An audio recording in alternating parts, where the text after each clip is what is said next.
How y'all doing? This is part two. Part two of the warning. Warning to all of Christianity. Satan's greatest deception exposed. Now I had to go ahead and do a part two. I couldn't just leave it like that because this subject is forever bounding. And I will, like I said, I will, when time allowing, I will comment and I will talk back with any questions, any comments you want to make. It's open for discussion. But like I said, come with the Bible, not opinion. Now I had one brother discussing the Sabbath, and he said, well, the Sabbath, Josh, is only came at Sinai. He said the 10 Commandments only came at Sinai. I said, brother, now first off, before I break down this argument that's in the church, there's a difference between Moses' law and God's 10 Commandments law. Now, Moses' law was written in a book.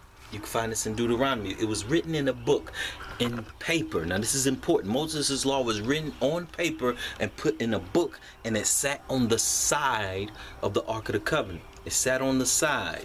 Now, the 10 Commandments was written by God himself on stone, and it was inside the Ark of the Covenant. Now these points are very crucial, and a little thought just went in my mind. Why is it the one thing on earth that was written by God himself, mankind, we want to do away with?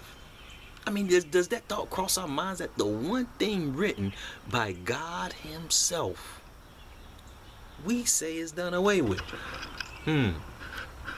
Or we say it's changed, but God wrote it on stone. Usually when you do something on stone, that means it's permanent, concrete. But Moses' law was what was fulfilled at the cross. And Paul talks about this deeply in the book of Hebrew and Colossians 2:16. See, some people like to come with Colossians 2:16, where it says, let no man have respect and due to holy days and to Sabbaths. First off, there were other Sabbaths, but they were yearly Sabbaths, like an annual Sabbath, what we call holidays. They were like that. And that's why when you look at Colossians 2:16, it's lowercase and it's plural with a S, Sabbaths. It's not talking about the weekly Sabbath, Shabbat, but it's plural, and it's talking about those annual Sabbaths that the Jewish nation had. Those were all fulfilled in type when Christ died on the cross. And that was Moses. Those were the ceremonial laws. The ceremonial laws were Christ fulfilled, and they were done away with. So that's what Paul is talking about in Hebrews and Colossians. But anyway, back to the brother's questions. He said, okay, Josh, the 10 Commandments didn't exist up until Sinai. After so much discussion, because there are several places where you can tell that that God had a law way before Sinai. When dealing with Abraham, don't quote me on this. I believe I might have the chapter wrong, but either Genesis 29 or Genesis 26 or 27, where it says, and Abraham, where it says, and Abraham kept my law and my charge, my ordinances and my statutes, where God was actually commending Abraham, and he says, Abraham has kept my ordinances and my statutes. Well, if God didn't have no law, what ordinance and statutes was Abraham keeping? Also, another part where Moses came to Pharaoh, and this is how you know that even Pharaoh knew about the Sabbath, and Pharaoh gets upset and he says, you want them to rest. He says, you want to cause them to rest. And that's when he got mad and said, nah, I'm gonna have them make bricks with no straw. That rest, when you look that rest up in Hebrew, it means Shabbat, Sabbatismo, the Sabbath rest. Pharaoh was talking about the Sabbath. But they still argue that okay, well, let's keep going. Exodus 16, when dealing with manna, and God got upset because there were still some kids in Israel, still some people in Israel trying to gather the manna on the Sabbath, on the seventh day.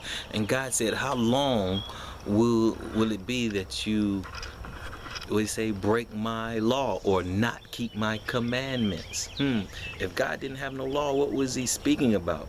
Was he senile? No, I don't even like saying that.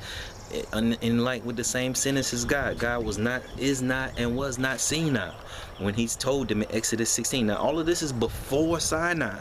When God said, how long is it will you not keep my commandments or break my law? And then, but let's go to the plain word. Let's go word for word.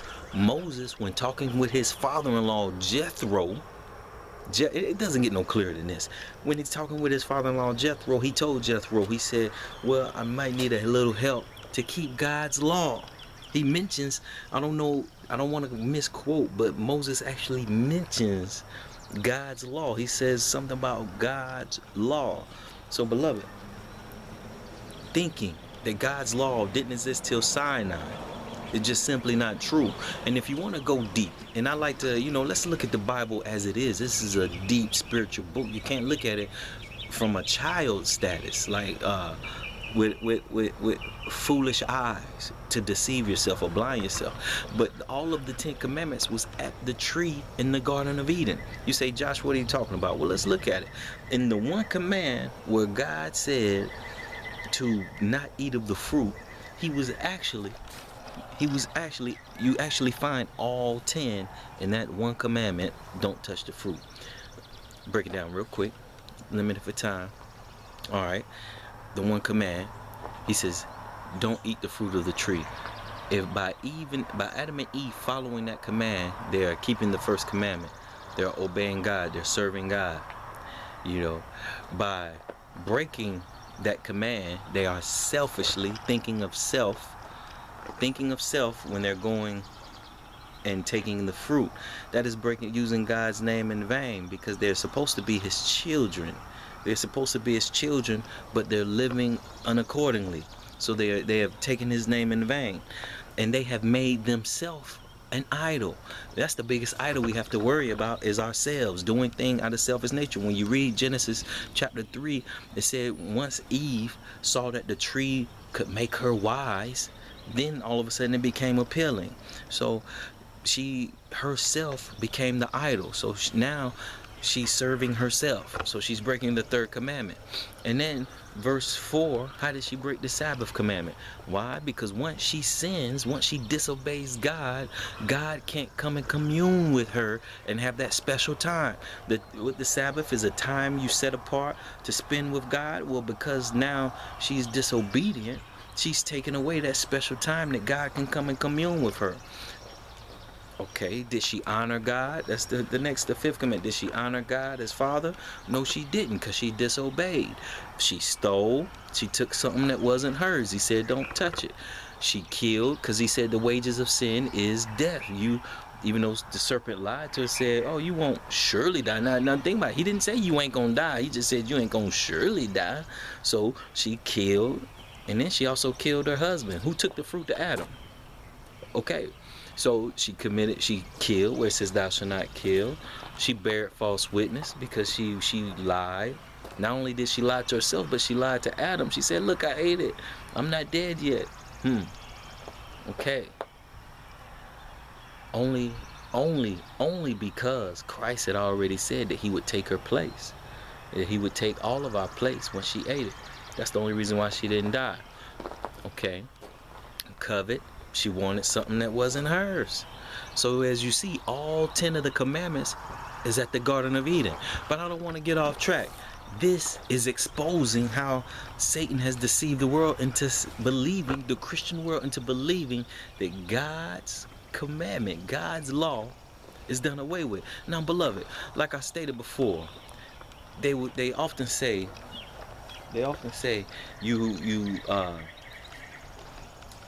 well, I often say, I'm sorry, I got a little sidetrack right there. When you look at the commandments, and like I said, when you look at the mercy seat, when you judge the mercy seat, like I said, God's throne sits on his law. That's the mercy seat. And up under the mercy seat is the ark. And inside the ark is the 10 commandments. Daniel chapter 8 speaks of a little horn. And we know this little horn power to be the Roman Catholic Church. Now, I'm not talking about the people in it. There are sincere, earnest people in the Roman Catholic Church who are seeking God, but I'm talking about the system itself. Now, it says this little horn power attacks heaven.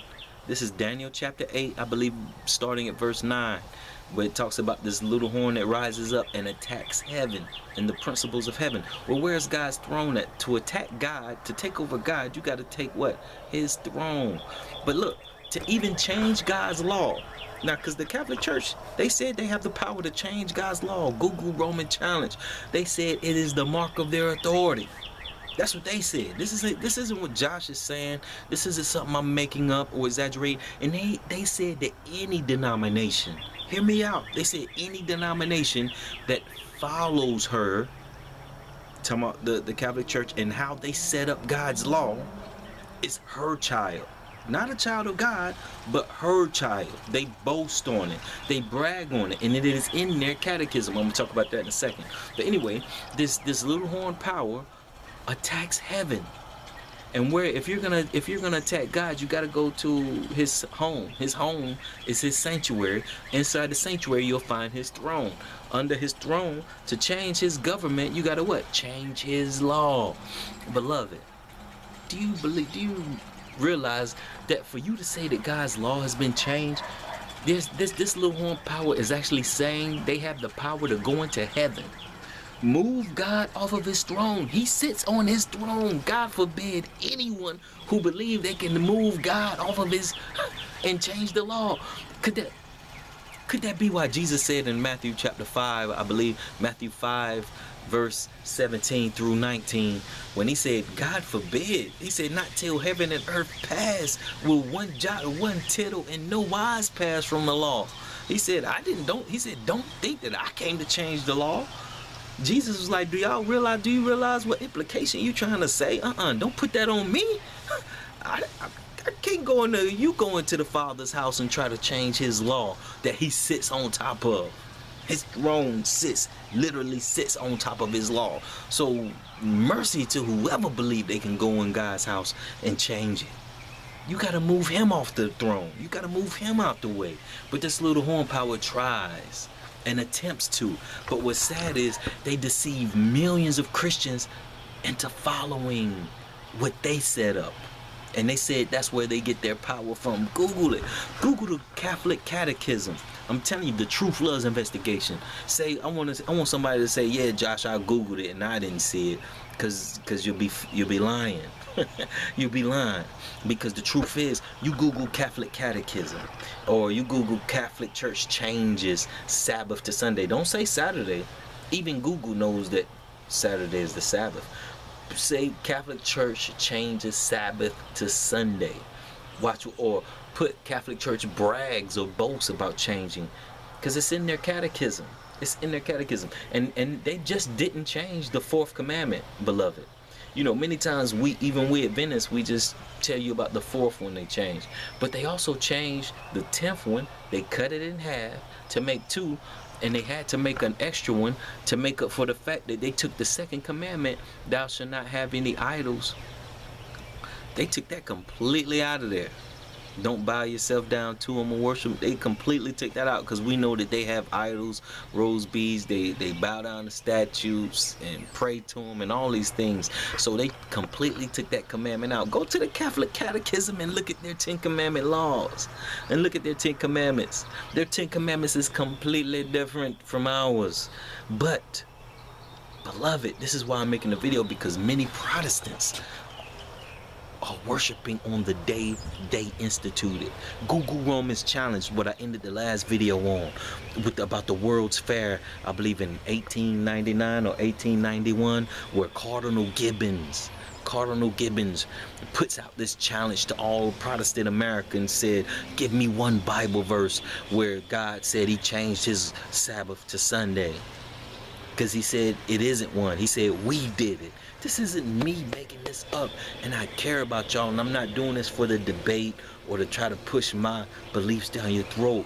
No, see, I can get on here and I can make, and what's sad is, hold these brothers and sisters who may be sincere, hold them accountable for, I don't want to just make Illuminati videos or show documentaries about the works of Satan, because we have to show these things and we have to expose them in our society, but it is my duty to share with you the words of life.